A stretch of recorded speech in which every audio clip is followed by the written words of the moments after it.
Kale,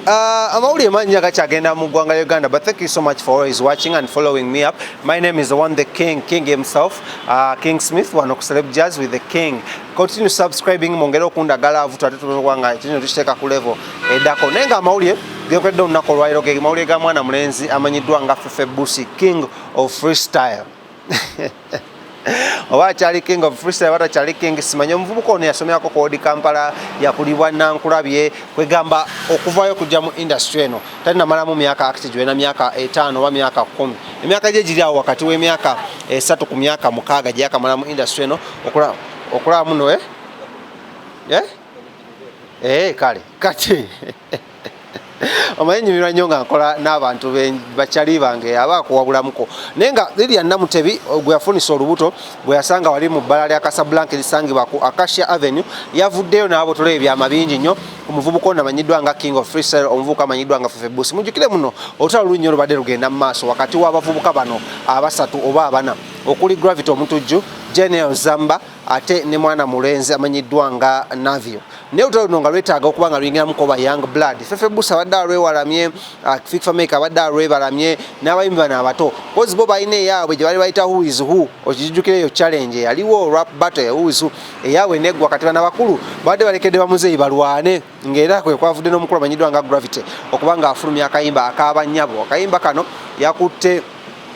n'ateekamu General Zamba omutwe gwe n'ateekamu n'enkoko gwe yayise enkoko enzungu mbu Navio nkoko nzungu enkoko enzungu ziba zifaanana zitya zanda nyumizaako byawo tebitegerekeka ate General yamugambye nti nno nze kabaka wa hip hop mu ggwanga lya Uganda gwe wagenda kuba kyeyo omukazi yakuwasa oli eyo osiimuula bakadde ebintu binnyo byakoze ki byayogedde but anyways back to the main story omuwala ono agamba ekyamugisaamu olubuto lwa mwana mulenzi amanyiddwa nga Fefe Busi si kirala wabula ebintu biringa nga bibiri Fefe Busi oluvannyuma lw'omugamba mbunno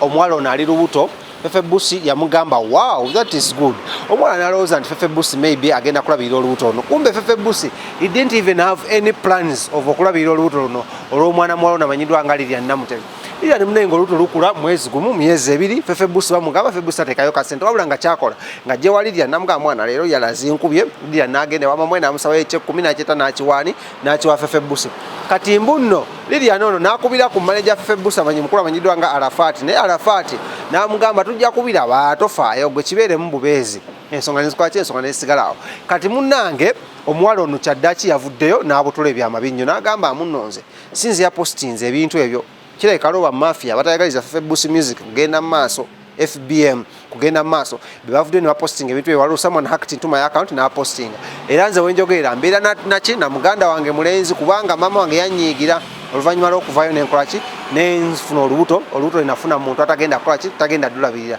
so ensonga nezibeerawo bwezo naye nga twebuuza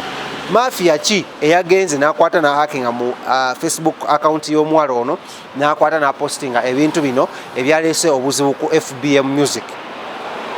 kiri bwe kiti amawulire ge nakategeerako gagamba amunno bano abantu bano abakoladde mu ntalo okuli General Zamba okuli mukulu Gravity n'omukulu Navio mbunno ekyadde kisobola okuba nga kihitinga po olutalo lwabwe balinawo wakati envuvuka nonadde beetagamu koyanga buladi kati muno kirabika amagye gaabwe ge bakozesezza ne gagenda ne gahakinga mu Facebook account ya Lillian Namutebi